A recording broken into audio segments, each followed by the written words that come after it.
Hi, it's C, and welcome to Mind the Gap. It's Childhood Week. Everybody who knows me in real life is going to find out now why I am the way that I am. Let's take it back to the 80s. I was the firstborn, the star of the show, the time, the 80s, the place, Atlanta, Georgia, the person, me. Mom had a near-death experience in childbirth, had a dramatic religious conversion. My dad was from the South. He had your typical Southern religious upbringing. As far back as I can remember, we were going to church. First denomination, Nazarene. Second denomination, United Methodist Church. Sister number 2 comes into the world. Third denomination, age 4, Baptist. Sister number 3 comes into the world. Kindergarten, Christian school. What is this new idea raining down from the 80s sky? Everybody's doing it. Homeschooling. Let's give it a try. Sister number 4 is born. Wait a minute. Let's try public school. Sister number 5 joins us. 5th grade. Back to homeschool. Hold on. We're gonna change denominations again. We're leaving the Baptist church and going to a community church. No, you don't get to say goodbye to any of your friends. Let's go. We're moving an hour away. We're leaving the community church. No, you don't get to say goodbye to any of your friends. Let's go. New church, Christian community church. That's really super Baptist, but we're so much better than the Baptists. We're leaving this church because we don't agree with their doctrine. No, you don't get to say goodbye to any of your friends. Let's go. We're Presbyterian now. Oh, we're leaving this church now because if Jesus had been at the harvest celebration, he would have cried. We're leaving. Oh, no, you don't get to say goodbye to any of your friends here. Let's go. We're doing home church now because only we are interpreting the Bible correctly.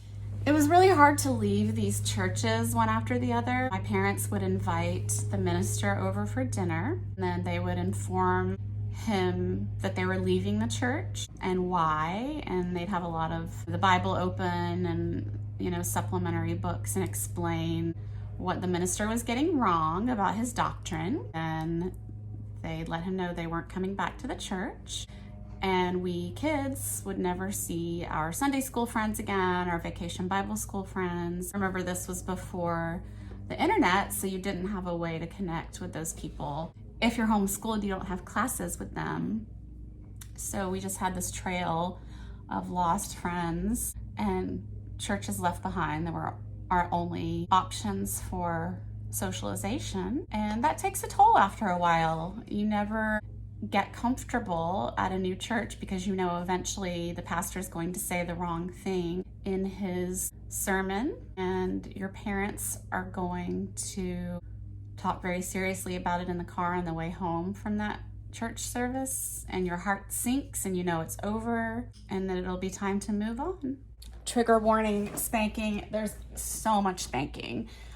Every day there's spanking, pretty much all day, every day. It's always in the same place, done the same way. We're always told that we're loved afterwards, but we really never did anything to deserve the spanking. And that lasts until I'm 13. We don't celebrate Halloween. We celebrate Reformation Day.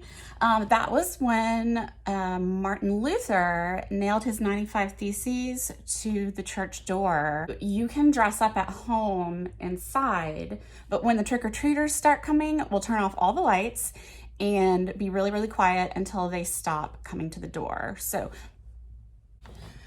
We have a black cat. We have to keep her inside on Halloween because the Satanist kids in the neighborhood will definitely do something to her. There are razor blades in the Halloween candy that the neighbor kids are getting. I hope they'll be okay. We don't celebrate Halloween in this house. Hey neighborhood kids, Santa's not real. I was actually in a beauty pageant when I was like 5 years old. It was to benefit the Ronald McDonald House. The final question of the pageant was, what's your favorite TV show? What's your favorite TV show? We don't have a TV. And a whole auditorium of people burst out laughing. And I was like, we did not have a TV from when I was maybe 4 to 9 or 10. Finally, we were allowed to watch the Brady Bunch and Little House on the Prairie.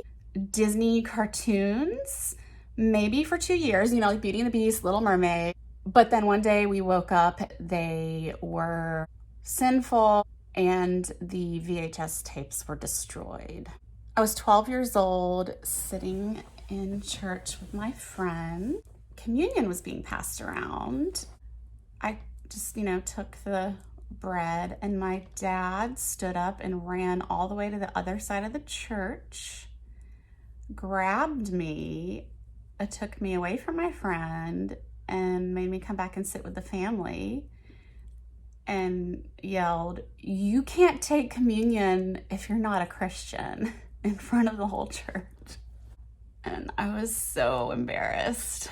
In my world, you had to have a dramatic conversion experience for your testimony. So you had to have a moment where you were in complete and utter despair and felt like you couldn't go on and something really bad was happening in your life. And you had to cry out to God for help and ask him to save you and to come into your heart. And then a peace would wash over you. And that's how you would know that you were now a Christian. Everybody had their story, like, oh, my grandma died and I was devastated and I cried out to God because I couldn't go on. I was a 7-year-old grieving. Jesus came into my heart and suddenly peace washed over me. And that's when I knew that God was real and he had saved me. And then grown-ups, it was always like, I was on drugs. I got in with a bad crowd.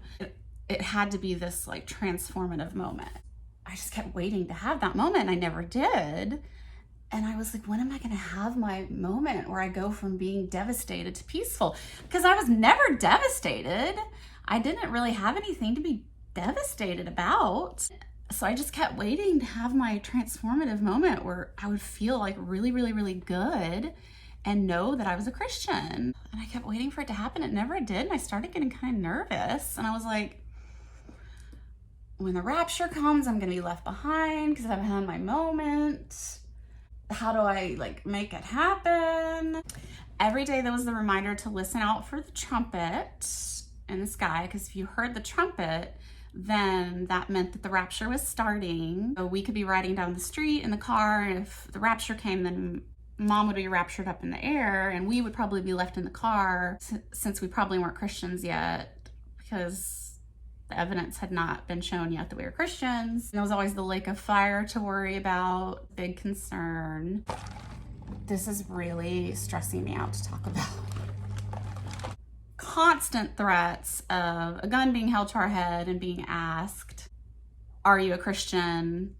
If you say yes, I'm gonna shoot you.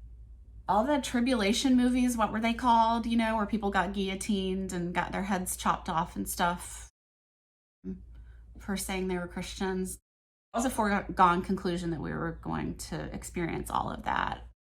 We were reminded of this daily. I wasn't allowed to spend the night at anyone's house. I couldn't go over to anybody else's house. I couldn't be friends with anybody whose parents weren't Christians, like the right kind of Christians, who my parents didn't already know. Nobody really qualified. Luckily, I had my sisters as playmates. A funny thing was, when I was in public school, I was just so happy to be there surrounded by kids my own age. For the kids always kind of making fun of me, like, you get so excited about every little thing. I'd be like, I know. I was just happy to be there, and they didn't want to be there. They didn't understand what it was like to be at home all the time with your immediate family and no TV. Music. No secular music was allowed, ever. Christian rock was not allowed. Amy Grant was scandalous. Her Christmas album was allowed later in my teens. My dad burned his Beatles and Led Zeppelin albums when I was a baby, so I never heard them.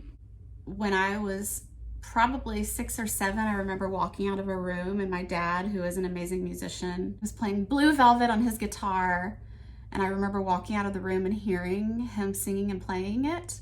And my whole world just ground to a halt. And I was listening to it and I thought, that is the most amazing thing I've ever heard in my life. And I asked my dad, what is that song? And he just waved his hand and he said, oh, it's just an old song. And I just never forgot that song and the chords in that song. My life changed for 1 second just hearing Blue Velvet, which was a total precursor to rock and roll. I just had no idea what was out there. Never heard rock music as a child. I was never put in a position to hear it. The only non-Christian, which we called secular music we were ever allowed to listen to was Christmas music, which meant Bing Crosby, the 40s, 50s. And that was it. The only movies we watched were black and white, and even then, if someone said damn or hell, the movie would be turned off and we would never find out. So there were a lot of movies I never knew what happened at the end. So you'd always be sitting there watching a movie and worrying, are they gonna say one of the words? So it was never comfortable watching anything on the VCR. When we finally did get a TV, we never had cable. To this day, my parents still don't have cable.